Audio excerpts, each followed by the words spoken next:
So vir die engelkoek eers ons gooi ons eierwitte in 'n menger.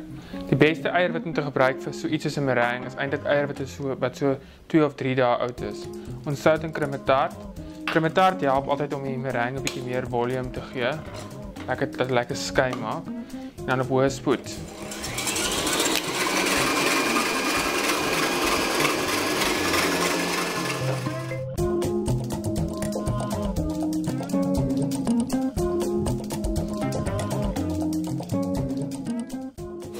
Nou 'n belangrike wenk as jy meringue maak, voor jy jou suiker begin bysit, klus die eierwitte tot op die stadium wat jy wil hê dit moet lyk, soos wanneer jou meringue gaan klaar wees. So basies stywe punte. En dan gooi ons versiersuiker bietjies vir bietjies by terwyl die menger loop.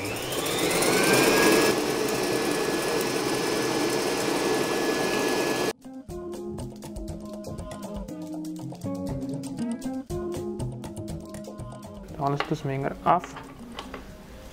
Jy kan sien is lekker stywe punte.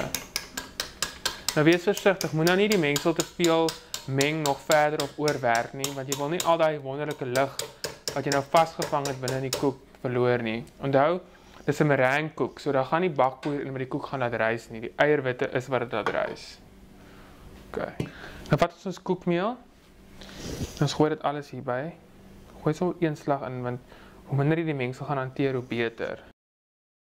So gebruik 'n metaallepel met 'n skerp rand wat deur die meringue sny. So met 'n spatula het 'n ronde kant, jy gaan te veel lig verloor. En met 'n vou aksie, 'n vou in 'n 8-vorm.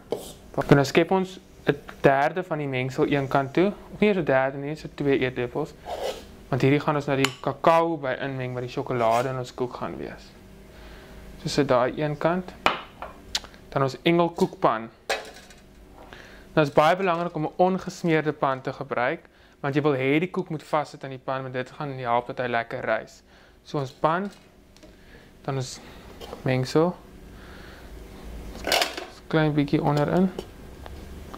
Skep dan van die mengsel wat oorbly, skep jy die helfte in die pan. So, nog so 1 lepel. Lyk vir my lekker.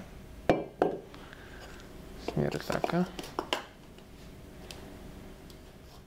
Cool. En dan vat ons die mengsel wat ons een kant gehou het. Gooi 'n bietjie kakao by.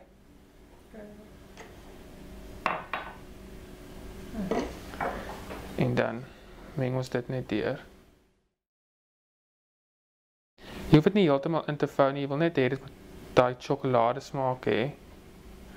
Wanneer jy die koek sny, gaan jy op hierdie lekker lepels vol sjokolade geheim afkom. Wat dit absoluut hemel maak. Hier hoef jy regtig nie versigtig te werk nie, want hierdie gaan nie regtig die koek laat. Hierdie is net vir smaak en versiering. Die res wat jy ingeskep het, gaan die koek laat rys. So skep ons dit in. Net so hier en daar. Klein bietjie. Dit is regtig soos 'n klein verrassingkie wat wag vir jou binne in die koek wanneer jou gaste dit oopsny. Nog so 'n klein bietjie daar. So. En dan heel eenvoudig. Die res van ons mengsel wat nog oorbly, skep ons net bo.